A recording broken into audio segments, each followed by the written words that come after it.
दिल्ली में फिर तलब किए गए एकनाथ शिंदे और अजीत पवार, देवेंद्र फडणवीस का दावा, सीट बंटवारे का मुद्दा 80% तक सुलझा। आगामी लोकसभा चुनाव में सीट बंटवारे को लेकर बीजेपी और सहयोगी दलों के बीच मामला पूरी तरह सुलझा नहीं है। नागपुर में उप मुख्यमंत्री देवेंद्र फडणवीस ने दावा किया है कि सीट बंटवारे का मामला 80% सुलझा लिया गया है, बाकी 20% मुद्दों पर बातचीत जारी है। महायुति के नेताओं के बीच फोन पर चर्चा चल रही है। फडणवीस ने कहा कि बाकी मुद्दे भी सुलझा लिए जाएंगे और एक बेहतर गठजोड़ बनेगा। दूसरी ओर बीजेपी के केंद्रीय नेतृत्व ने सोमवार 11 मार्च को फिर से एकनाथ शिंदे, देवेंद्र फडणवीस और अजीत पवार के साथ साथ उनकी पार्टी के कुछ नेताओं को चर्चा के लिए दिल्ली बुलाया है। इससे माना जा रहा है कि तीनों दलों के बीच सीट बंटवारे का पेंच अभी सुलझा नहीं है। इन सीटों पर मंथन जारी।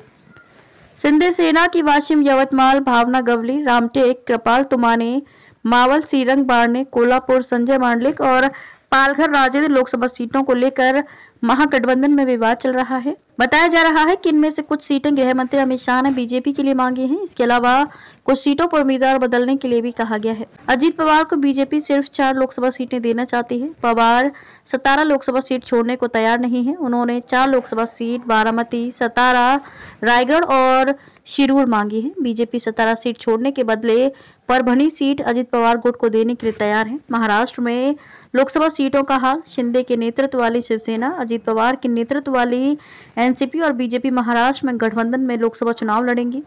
महाराष्ट्र में लोकसभा की कुल 48 सीटें हैं। बीजेपी ने 2019 के लोकसभा चुनाव में जिन 25 सीट पर चुनाव लड़ा था, उनमें से 23 पर जीत हासिल की थी और उसकी तत्कालीन गठबंधन सहयोगी या विभाजित शिवसेना ने जिन 23 सीट पर चुनाव लड़ा था, उनमें से 18 पर जीत दर्ज की थी। विपक्षी गठबंधन में शामिल अविभाजित एनसीपी ने 19 सीट पर चुनाव लड़ा था और सिर्फ 4 सीट जीतने में कामयाब रही थी।